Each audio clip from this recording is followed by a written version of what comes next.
Hello दोस्तों, easy success channel पर आपका स्वागत है। आज हमारा लूसेंट 90 डेज सीरीज़ का डे नंबर 3 है। तो आज हम वैदिक सभ्यता पढ़ेंगे। तो आप वीडियो के अंत तक बने रहिएगा और आपको वैदिक सभ्यता अच्छी तरह से समझ में आ जाएगी। तो चलिए अब हम स्टार्ट करते हैं। वैदिक सभ्यता को दो भाग में बांटा गया है। पहला ऋग्वेद और दूसरा ऋग्वैदिक काल पहला है और दूसरा उत्तर वैदिक काल। ऋग्वैदिक काल का समय 1500 बीसी से 1000 बीसी तक रहा है और उत्तर वैदिक काल का 1000 बीसी से 600 बीसी तक रहा है। आर्य सर्वप्रथम अफगानिस्तान में बसे। मैक्स मूलर ने आर्यों का निवास स्थान मध्य एशिया बताया है। ये याद रखिएगा दोस्तों, पूछा हुआ क्वेश्चन है।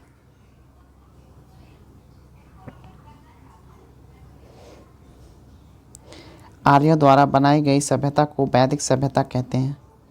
यह ग्रामीण सभ्यता थी। उसकी भाषा संस्कृत थी।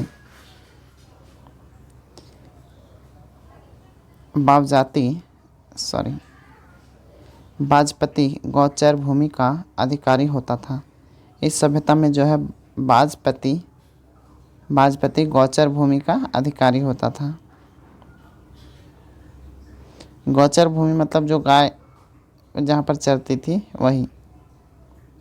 उग्र अपराधियों को पकड़ने का कार्य करता था। उग्र जो है दोस्तों अपराधियों को पकड़ने का कार्य करता था। भाग 2 राजस्व का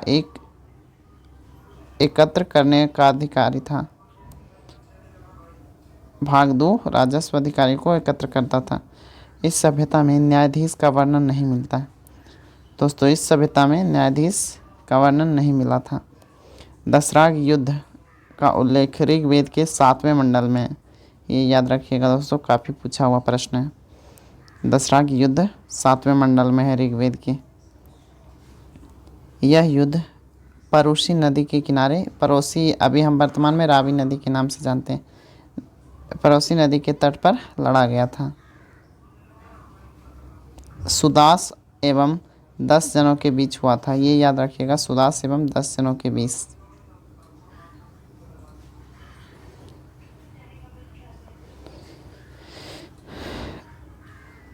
सुदास विजयी हुआ। आर्यों का समाज पितृ प्रधान था। इसमें पिता प्रधान होते थे जैसे आज के समाज में है। अविवाहित महिलाओं को अमाजू कहा गया था। आर्यों का मुख्य पेय पदार्थ सोमरस था। सोमरस दोस्तों वनस्पति से बनाए जाते थे।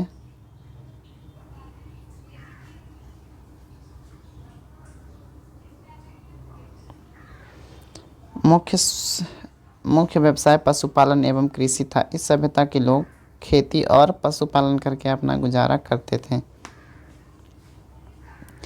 महर्षि कणाद को भारतीय परमाणुवाद का जनक कहा जाता है। यह माना जाता है दोस्तों। ऋषि कणाद को भारतीय परमाणुवाद का जनक कहा जाता है। गौ हत्या या घायल करने वाले को मृत्युदंड या देश से बाहर निकाले जाने की सजा दी जाती थी। ये याद रखिएगा दोस्तों, पूछा हुआ क्वेश्चन है। उस समय के जो व्यक्ति वैदिक काल में जो व्यक्ति गौ की हत्या करता था या उसे घायल करता था, उसे देश से बाहर भी निकाल सकता था या मृत्युदंड का भी सजा दे सकता था। प्रिय पशु घोड़ा, प्रिय देवता इंद्र थे। खोजी गई वस्तु लोहे थी। उस समय वैदिक सभ्यता में लोहा का खोज हुआ था जिसे श्याम अयस्क कहा जाता है। शाम अयस्क याद रखिएगा दोस्तों, शाम अयस्क। भारतीयों को लोटे का ज्ञान 8वीं सदी बीसी में हुआ था। ऋण देकर ब्याज लेने वाले बैकनॉट कहलाते थे। यस सूदखोर। सबसे पवित्र नदी सरस्वती नदी मानी जाती थी। इस सभ्यता में सबसे पवित्र नदी सरस्वती नदी थी। ऋग्वेद में गंगा नदी 1 बार और यमुना नदी का 3 बार उल्लेख मिलता है। सिंधु नदी का सर्वाधिक उल्लेख है इसमें। और दोस्तों ये याद रखिएगा कि सरस्वती नदी अभी विलुप्त हो गई, लेकिन ये पहले राजस्थान क्षेत्र से गुजरती थी।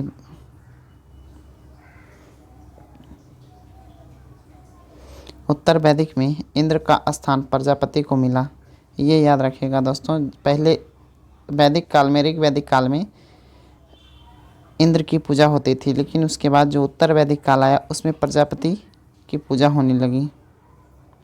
उत्तर वैदिक काल में राज्याभिषेक के लिए राजसूय यज्ञ होता था। राजसूय यज्ञ, ये क्वेश्चन पूछा जा सकता है, राजसूय यज्ञ क्यों होता था? तो राज्य अभिषेक के लिए होता था। उत्तर वैदिक में वर्ण व्यवस्था जन्म पर आधारित थी।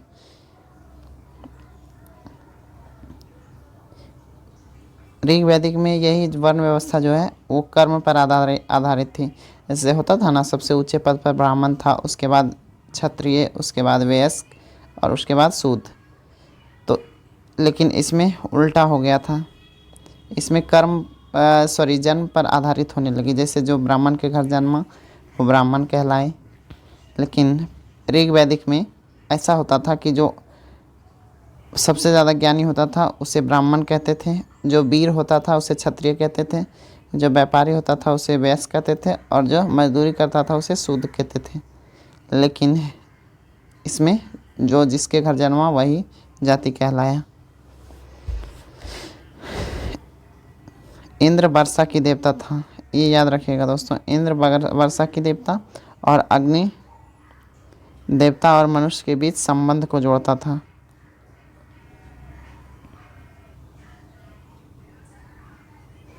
वरुण पृथ्वी के निर्माता थे, ये याद रखिएगा। वरुण पृथ्वी के निर्माता। और धियो आकाश का देवता था। सोम वनस्पति का देवता। उषा प्रगति का देवता। आश्विन विपत्तियों का हरने वाला देवता। और पूषण पशुओं का देवता था। विष्णु संरक्षण और पालन करता था। मरुत आंधी और तूफान का देवता था। ये याद रखिएगा दोस्तों, कुछ पॉइंट हमने अलग करके लिखा। उपनिषदों की संख्या 108 है, महापुराण 18, वेदांग 6 और वेद 4। ये पूछा जा सकता है क्वेश्चन। सबसे प्राचीन दर्शन सांख्य दर्शन है। सत्य में जयते मुंडोस उपनिषद से लिया गया, मुंडको उपनिषद से लिया गया है। गायत्री मंत्र सूर्य देवता को समर्पित है और ये तीसरे मंडल में है, ये याद रखिएगा दोस्तों, ऋग्वेद के तीसरे मंडल में। गायत्री मंत्र की रचना विश्वामित्र ने की थी। श्राद्ध की प्रथा सबसे पहले दंत्रियो ऋषि के बेटे निमि से शुरू हुआ था। पहले के समय श्राद्ध नहीं होता था, जैसे आज कोई मरता है तो क्रियाक्रम होता है ना, वो इसी से शुरू हुआ था, निमि से। निमि नाम का एक ऋषि पुत्र था, उसी से शुरू हुआ था। महाकाव्य 2 हैं, रामायण और महाभारत।